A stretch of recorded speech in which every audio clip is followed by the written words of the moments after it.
Mari compuche, inche también chequebun, ¿cómo le quemun? Fachan tú, que main tai mapuche tu culpan fugu, mai pucompan, kakiñe.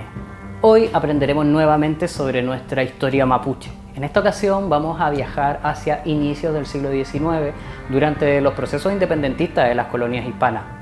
Guerra entre dos bandos, patriotas y los llamados realistas. Podemos pensar que Wallmapu, el país mapuche, no tuvo mucha injerencia, pero si bien es cierto que desde el ojo mapuche se percibía como una guerra civil de españoles ibéricos versus españoles locales, la frontera sur tuvo mucha importancia, sobre todo al disputarse la alianza con los mapuches. Veremos cómo es que los realistas reforzaron tratados a modo de estrategia y el bando independentista, si bien intentó fraguar amistad por necesidad, tuvo más bien una política ambigua, o sea que le salió mal en este sentido. Vamos a analizar las razones históricas para explicar el posicionamiento mapuche, mayoritariamente en favor de la causa realista, y cómo estas relaciones con el nuevo Estado se sostuvieron sobre un modelo ideológico de la civilización contra la barbarie. Cómo afectó al Wallmapu la independencia de Chile, cómo pasamos del avance chileno sobre suelo mapuche hasta la ocupación forestal actual. Estas primeras relaciones pueden explicar la actualidad mapuche chilena-argentina. Feley, amuin, fefa mateñe calcutumun pugonui, furenafen.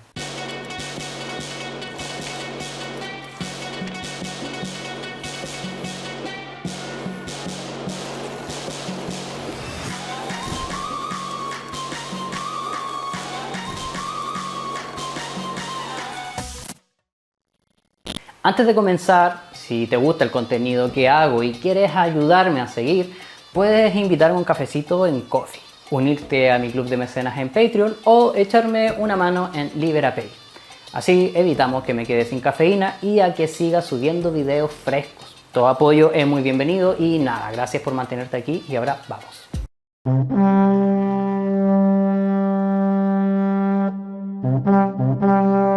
La situación mapuche en décadas previas a las luchas independentistas era de autonomía territorial reconocida por los parlamentos o coyantún celebrados entre mapuches y españoles. Ejemplo de eso fue aquel que se realizó en 1641, Quilín Coyantún, estableciendo un tratado de paz y reconociendo la autonomía mapuche, eximiéndoles de la esclavitud en su tierra a cambio de permitir a misioneros cristianos, liberar cautivos de guerra y no aliarse con potencias extranjeras. Esto se reforzó en un nuevo Coyantún celebrado en Concepción a inicios de 1726, el de Negrete. Básicamente, sean amigos de nuestros amigos y enemigos de nuestros enemigos, razón por la que quedó en las actas escritas por españoles que entonces el pueblo mapuche quedaba en modo vasallo o súbdito del rey. Según el historiador y abogado Nelson Lobos de Historia Mapuche, estos ancestros entendían este vasallaje como una suerte de mandato hacia este rey para que él fuera vocero de españoles y mapuches frente a otras potencias. Es decir, fue entendido bajo su propia interpretación cultural y desde la óptica de las mapu, o el derecho y normas propias. La frontera se reconocía en el río Biobío de manera formal por parte de ambos beligerantes, excluyendo este territorio de lo que fue la Capitanía General de Chile. Claramente esto no fue una mera concesión del rey, costó $500,000 de muertes al pueblo mapuche. Poder vivir bajo su propio feyentún en las tierras de sus ancestros, o la mayoría, pues sabemos que Chiloé y Valdivia, por ejemplo, seguían bajo dominio hispano. Capítulo 2, Wallmapu y las relaciones trasandinas. La larga guerra con España llevó a muchas familias mapuche a que por siglos buscaran refugio al interior de la cordillera de los Andes, en las pinalerías o bosques de araucarias. Aquí entonces la historia se empieza a teñir de confusiones, muchas de ellas sujetas a intereses nacionalistas de los nuevos estados. Le llamaron araucanización, proceso que sitúan a partir del 1650 en adelante, o sea, poco más de 100 años de la llegada de los europeos a la Mapu. Las y los habitantes del Wallmapu hablarían diversas otras lenguas, según testimonios de frailes de Mendoza, en la actual Argentina, pero que al mezclarse mapuche y pehuenche, que era la gente del Pehuen, comenzaron a hablar en mapuzungún. Se cuenta que este proceso, al menos en ese momento, no se hizo de forma violenta, sino a modo de relaciones comerciales, siendo el mapuzungún el idioma usado para estas transacciones. Los y las pehuenches conocían bien los pasos cordilleranos de un lado a otro, crucial para cruzar ganados y provisiones esenciales para el comercio y la vida. La expansión cultural mapuche se hizo por medio de la lengua y la cosmovisión. Siendo así con los pehuenches, el camino hacia las pampas estaba libre para encontrar alianzas y relaciones comerciales con los pueblos que allí habitaban. Dato importante, en 1541 los españoles tuvieron que abandonar Buenos Aires, que estaba casi recién fundada, dada la lucha del pueblo querandí. Se cuenta que escaparon varios caballos, yeguas y vacas en dirección a las pampas, donde había pasto abundante. Como imaginarás, ya pasando cerca de 200 años, la pampa se había llenado de caballos salvajes, y justamente era lo que los mapuches buscaban para la Huaychán. En un principio eran los pehuenches que iban a buscar caballos y los adentraban a los Andes, pero al mezclarse, ya mapuche-pehuenche, se iban a las pampas a buscarlos. Al final se fueron estableciendo en la precordillera del Puelmapu, Neuquén, Río Negro e incluso a las cercanías de Buenos Aires. Transitaron la cordillera de un lado a otro, pueblos del este que se instalaban en el oeste y viceversa, pues la cordillera no representaba una frontera nacional de ningún tipo, bajo ningún criterio de Estado moderno, solo era una parte más de todo lo que compone la geografía del Gualmapu. Hay que decir que cuando digo Puelmapu y Puelche, sus habitantes se refiere a todas y todos los habitantes del este. Y obvio que habían diferencias entre ellos, identificándose con diferentes nombres dependiendo de la época y la cultura con la que se interactuaba. Los viejos caminos que unían Nulumapu y Puelmapu lucían así: anchos y con huellas marcadas por el ganado y el rastrilleo de los palos para las tolderías, pues efectivamente el mapuche para vivir en la pampa tuvo que cambiar la tradicional ruca por el toldo, más fácil de instalar, que le permitía desplazarse junto con el ganado hacia mejores pastos. Aquí podíamos ver a diversas identidades territoriales hablando la lengua más extendida, el mapuzungún, y acarreando toldos y animales y maderas para leña que a veces escaseaban en la pampa.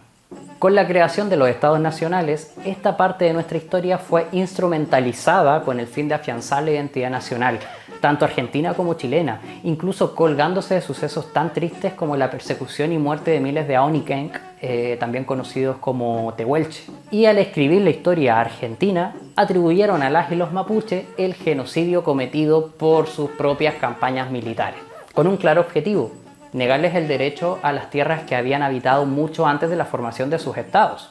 Parte del relato nacionalista argentino es repetir y repetir que el mapuche es un extranjero, particularmente chileno, sobre esto sí que me explayé en este otro video, a pesar de que las crónicas de sacerdotes y comerciantes y militares de hace varios siglos registraban sus encuentros con loncos mapuche y aonikenk conviviendo y formando alianzas en el Puelmapu. Ambos pueblos estaban presentes en ambos lados de la actual frontera, pues en ese tiempo no existía dicha frontera. La cordillera era más bien un punto de encuentro, de comercio y de recursos, de familias de un lado y del otro, que en los viajes se encontraban hasta que les pusieron allí una línea imaginaria que dividió el territorio y separaba a las familias en etnias de un lado y del otro. Loco, con casos como la repartición colonial de África o de Medio Oriente podemos aprender que esto solo trae conflicto. Para sumar aún más el odio entre los nacionalistas argentinos, había que añadirle al mapuche un nuevo ingrediente: una supuesta alianza con Inglaterra, un viejo enemigo de Argentina y de seguro un viejo enemigo del mundo. Bajo esta teoría, estos apoyan las demandas mapuche y las financian, aunque también dicen que son apoyados por la FARC, ETA, el IRA, y ahí uno le puede ir agregando cualquier cosa. George Soros, la ONU, Pedro Sánchez, Maduro, Netflix, Futuro Vegetal, Greta Thunberg, no sé. O sea que supuestamente los mapuches contarían con tremendo arsenal bélico suministrado por los British. Todo esto tiene mil incongruencias, pues esta teoría no se sustenta en una investigación seria, sino que más bien se difundió por internet una fundación que lleva a un mapuche nacido en Chile y que reside en Londres. Y si bien es una fundación de apoyo mutuo como cualquiera, formada por inmigrantes de alguna nación para difundir noticias de su interés en su página de internet, el hecho de que esté formada en Londres y cuente con algunos miembros ingleses cercanos al fundador ya infieren que se gestionan recursos millonarios para una supuesta conspiración internacional liderada por los Mapu British y por ende se justifica toda represión. ¡Mua! Para añadir datos, uno de los que empezó con el relato de las y los mapuches que son invasores chilenos fue el intelectual argentino Estanislao Ceballos, uno de los principales promotores de la llamada Campaña del Desierto, operación militar que buscaba la conquista de la Pampa y la expulsión o exterminio de los pueblos preexistentes. Piensa que este sujeto decía cosas como que la Argentina era superior a sus vecinos del continente porque éramos todos mestizos, porque según él existía muy reducido número de indios y negros en Argentina. También dijo cosas como la barbarie está maldita y no quedarán en la pampa ni los vestigios de sus huesos. Ah, porque simpático. Lo peor es que sigue habiendo gente con esa mentalidad. Fíjate en los comentarios de este video o en quienes hagan un video reacción de este. Ceballos era cómplice de Julio Argentino Roca. Redactó todo lo que sería el relato para justificar la expansión hacia territorio indígena. Su fundamento era que los mapuches eran chilenos y estaba bien expulsarlos o matarlos, pues son invasores. El problema es que una acusación nada rigurosa, sin prueba y solo obediente al objetivo expansionista, se transformó en una guía académica a inicios del siglo XX. Época destacada por un exagerado nacionalismo sustentado en habladurías por recurso de autoridad. Se sabe, está confirmado. Créeme, boludo, si soy alguien muy importante. Estos mismos fueron a dispararle a los Aoniken, los dieron por extintos y luego apuntaron al mapuche. Mirá lo que hizo el indio chileno, son mestizos, no como nosotros, todo gente blanca y europea, ¿viste? A esto, el pueblo Aoniken, que llaman tehuelche, aún existe y resiste las políticas de colonización en la Patagonia Austral. Y perdón que me explayé tanto en este capítulo, pero es importante despojarse de las palabrerías sin fundamentos que vienen del pensamiento racista del siglo XIX. Las y los mapuches no son ni somos chilenos ni argentinos, pues habitan la Mapu desde antes que se inventaran esas categorías. Las investigaciones más actuales ya se han cansado de desmentir ese relato, motivados por la brutal represión y estigmatización hacia los pueblos. La sección de etnología del Instituto de Ciencias Antropológicas de la Universidad de Buenos Aires, por ejemplo, han llegado a expresar su preocupación frente a la insistencia de relatos erróneos sobre la realidad de los pueblos indígenas. Para profundizar en estos temas será mejor considerar las voces de los propios pueblos como el Aoniken o Mapuche del Puel Mapu y consultar los estudios actualizados. Antes de pasar al siguiente capítulo, recordemos. Al comenzar el siglo XIX, el pueblo mapuche era una sociedad independiente con una especie de paz inestable con los hispanos. Llegaron a habitar con soberanía una gran extensión de tierra, de mar a mar. La sociedad mapuche de inicios del siglo XIX experimentaba los cambios provocados por la guerra y las relaciones comerciales. Todo aquello obviamente iba a transformar de algún modo el sistema social igualitario y no estratificado que le antecedió. Veíamos que previamente no existían las clases sociales como tales en la sociedad mapuche. Es decir, los toquis, que eran jefes para la guerra, se elegían para cumplir un objetivo a corto plazo. Ya logrado, volvían a su cotidianidad, pero en una guerra tan larga, la amenaza bélica fue permanente. Los toquis se mantuvieron por más tiempo, sumado a que hubo que reforzar la diplomacia por medio del Coyantún, la comunicación fronteriza con capitanes y gobernadores fueron creando intermediarios más fuertes y tareas de dirección en el comercio. O sea, muchos de los principios descentralizados tradicionales del pueblo mapuche se vieron igual trastocados. Estaba surgiendo una nueva forma de sociedad que estaba en contradicción permanente con las formas de organización social antigua. Se comienzan a ver algunas divisiones sociales entre loncos y cona, este último venido de la actividad ganadera y listo para defender o ir a los llamados malones. Por el lado económico, crecían en riquezas por medio del comercio de textiles y ganado, principalmente. Las relaciones con los hispanos forjaban una realidad política basada en los parlamentos como el de Chapihue o Tapihue. En 1774, hay que decir que uno de los temas principales en estos acuerdos de fines del siglo XVIII era la regulación del comercio entre la nación mapuche y la colonia. Por ejemplo, en Chapihue se prohibió la entrada desorganizada de comerciantes al Gualmapu. Se acordaron 2 a 3 grandes ferias anuales en las que los comerciantes se congregaran libremente, aunque no se sabe a ciencia cierta si se llegaron a realizar. Lo cierto es que normalmente uno o varios comerciantes ingresaban al Gualmapu con un pasaporte de las autoridades españolas y el permiso expreso de algún lonco mapuche. Este dato lo sabemos por Fray Antonio Sors, uno de los últimos cronistas de la colonia española. Hoy en día, en Mapuzungún, para decir que no hay dinero, se dice Ngelay Cuyin. Si bien Cuyin más bien sería pagar y no dinero como tal, esta asociación viene de Cuyin, con ñ al final, que son los animales. Esto es porque antiguamente los arreglos de comercio se hacían por medio del trafquintún, o trueque con animales, los que luego fueron reemplazados por el dinero, la plata, que en mapudungún sería plata o rank por el sonido de las monedas. Los artículos más llevados por el comerciante Winca eran el aguardiente y el vino, que provocó trifulcas, claro, pues se sabía de la mala fama de muchos de estos comerciantes, a veces requeridos por la justicia colonial, que aprovechaban la instancia para estafar y robar. Aquí me desvío un poco porque respecto al alcohol, las autoridades españolas tuvieron una posición cambiante. En un principio estaba mal visto. Se consideraba demoníaco que las y los mapuches bebieran del vino, ¿no? La sangre de Cristo, y producto codiciado, vehículo de libertinaje y rebelión, que se sumaba a la mal vista poligamia mapuche y que hacía casi imposible la evangelización. Así que promovían la prohibición, pero igual se daban cuenta que los mapuches ya tenían sus bebidas alcohólicas desde hace ya siglos, que se basaban en la fermentación de plantas nativas, denominadas como entonces chicha, y el mudai, tan bebidas en los cahuín y chabún, como quien hoy en día se junta con gente a compartir una cerveza. El vino, sin embargo, tenía la ventaja de conservarse por más tiempo por su mayor graduación alcohólica. La chicha, en cambio, había que beberla pronto. Luego se dieron cuenta los españoles que la producción local de vino no encontraba un mercado muy seguro, y en otro Coyantún, en 1793 en Negrete, el entonces gobernador de Chile, Ambrosio Higgins, propuso liberar el comercio del vino. La vieron efectiva para aquellos lugares en donde la conquista y las armas no eran prácticas, además de darles ventaja económica, similar a lo que se hace actualmente con la introducción de drogas en zonas de rebelión. En estos Coyantún, antes que se me olvide mencionarlo, también se quiso asegurar la paz colonial por medio de colegios como el de San Pablo, que era jesuita antes de su expulsión, para la enseñanza de los hijos de los loncos, lo que también les fue muy útil. En fin, podemos decir que la sociedad mapuche en los albores del siglo XIX era muy diferente a la que conoció Pedro de Valdivia o en la que creció Lescaro. Su economía, la organización social y política, la presencia del cristianismo en las relaciones espirituales fueron modificando la cultura hasta hoy.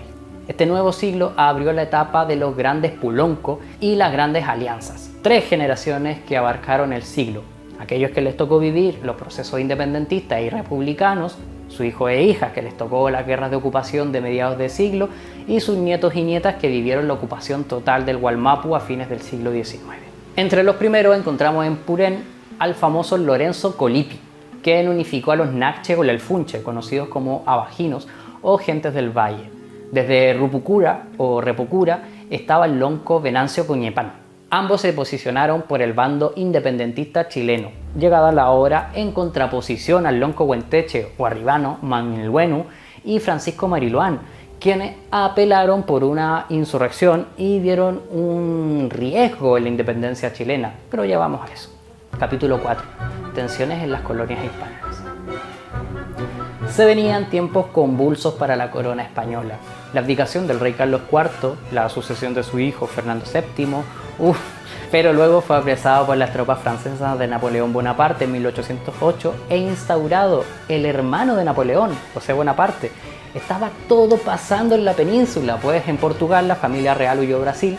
Añada a todo esto la influencia de las ideas de la Ilustración en la burguesía colonial, la independencia de Haití, la de Estados Unidos, la Primera República Francesa anterior a Napoleón, el liberalismo español de las Cortes de Cádiz y la Constitución de 1812, la PEPA que le llamaban.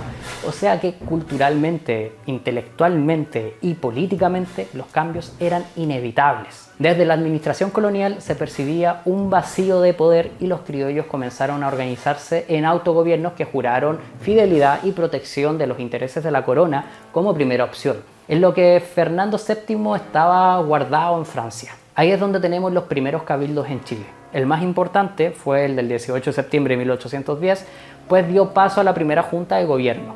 Desde aquí en adelante, el periodo se caracteriza por una élite criolla que, educada en Chile y en Europa, se han empapado de diversas ideas políticas, conscientes de su papel en la administración colonial, empapados de patriotismo. Volvieron desde Europa los que fueron a pelear en las guerras a favor de España, sintiéndose despreciados por parte de los peninsulares que gobernaban la colonia. La aristocracia criolla emprendió la misión de independizarse. Las clases populares fueron arrojadas a morir en la guerra, muchos de ellos conscientes de que se trataba de patrones y aristócratas peleando con otros aristócratas para una liberación que poco y nada iban a saborear. También emprendieron los esclavos afrodescendientes ante la promesa de su libertad. En el bando español, frente al riesgo de perder el poder político y económico, las autoridades optaron por fortalecer lazos con una parte del pueblo mapuche, reforzando acuerdos anteriores. Dos grupos de aristócratas, uno peninsular y otro local, movieron sus fichas e instrumentalizaron a las capas disponibles a regalar su vida para acaparar el poder, administrar el negocio colonial y enriquecerse con el sudor de las y los gobernados. Lo de siempre. Esto último claramente es una percepción personal sobre este proceso.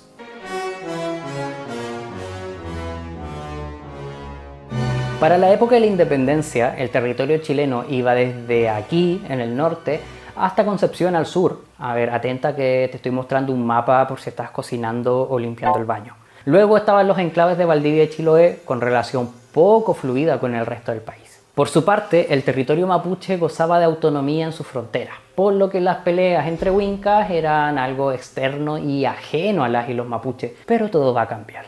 La zona fronteriza con Wallmapu justamente fue escenario de repliegues. Concepción era territorio de tradición militar y fue la cuna de los más connotados caudillos criollos. Esta zona fue tan importante para el conflicto porque las fuerzas realistas intentaron retomar el poder desde allí, internándose incluso en el Wallmapu, apelando a las viejas alianzas. Y si bien las fuerzas patriotas también encontraron apoyos entre algunos loncos mapuches, igual tuvieron que destinar parte de sus fuerzas en contra de españoles y mapuches, curiosamente. Algo llamativo de la época fue la instrumentalización del mapuche como mito identitario del chileno, en busca de un mito alternativo, pues era evidente una rabia con el legado español como sentimiento nacional. Fieros republicanos de la Araucanía, decía Simón Bolívar en su Carta de Jamaica, aunque errado de todos modos. Por otro lado decían que no había nada que envidiar a los semidioses de la antigüedad, pues entre los araucanos, como le llamaban, ya tenían un Hércules de los chilenos, refiriéndose a Caupolicán, que es la castellanización de Calfulicán. Con todo esto, los criollos tomaron la lucha mapuche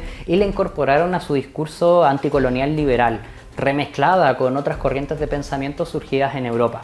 Por ejemplo, las corrientes rusonianas veían en el mapuche el buen salvaje de Rousseau, habitando desnudos y desnudas la libertad de la selva. Juan Egaña veía en el Wallmapu una región dichosa que desconocía los usos de Europa y los vicios del mundo.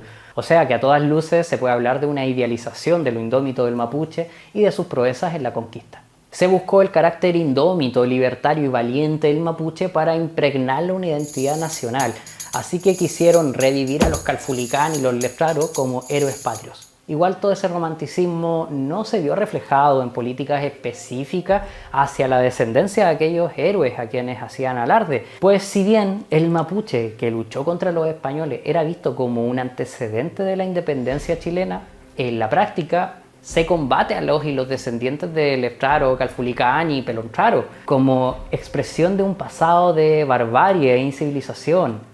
En ese vaivén identitario nace la República de Chile con un traumatismo cultural respecto a su pasado y origen. En octubre de 1811 se convocó a un nuevo parlamento en Concepción con los patriotas. 13 puloncos mapuche aparecieron con su gente.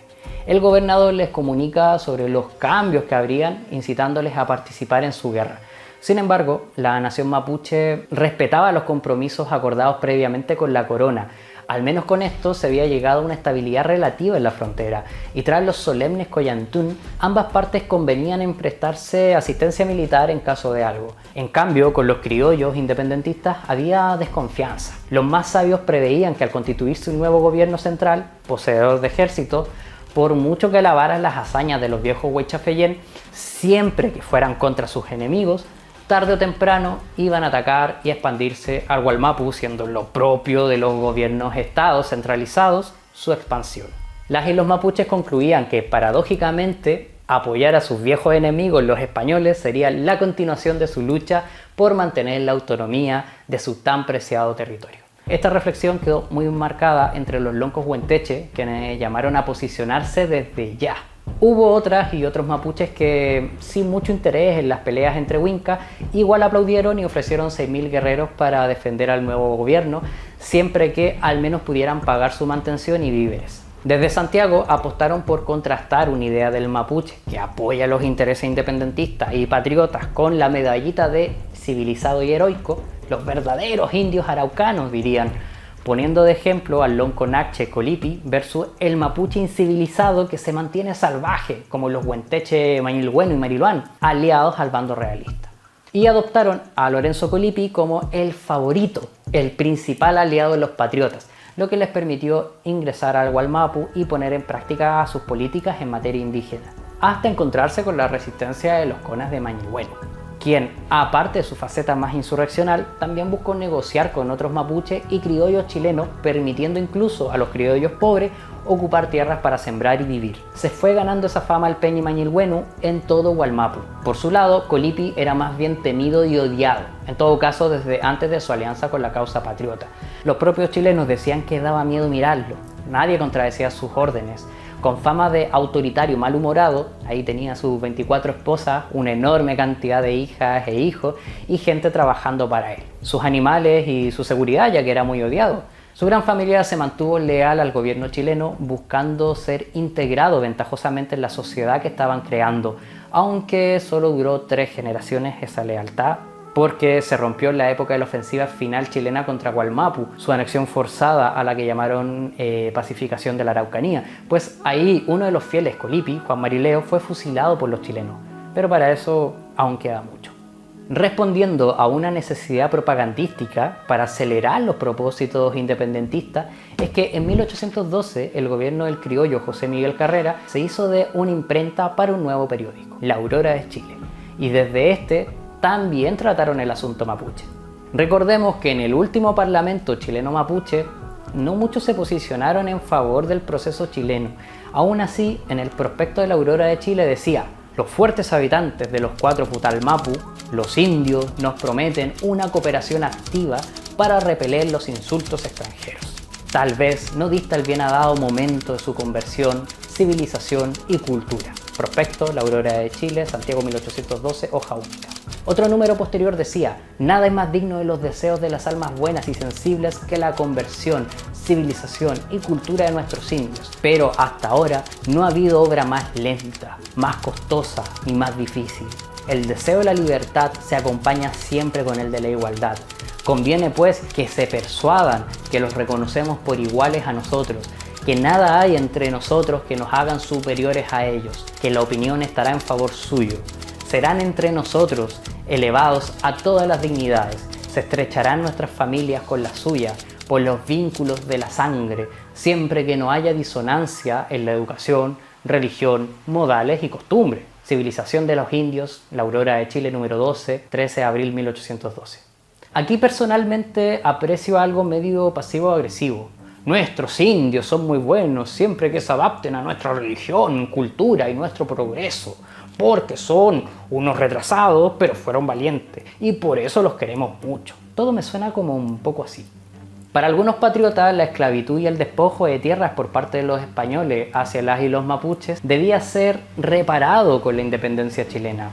Ante esto hubo una respuesta puramente política, dada en el reconocimiento pleno de los pueblos indígenas, y otra que era más simbólica, que lo vemos en el primer escudo durante el gobierno de José Miguel Carrera en 1812, en el que se ve este pilar que representa el árbol de la libertad, encima un globo terráqueo, una lanza y una palma, una estrella y por ambos lados una mujer y un hombre indígena.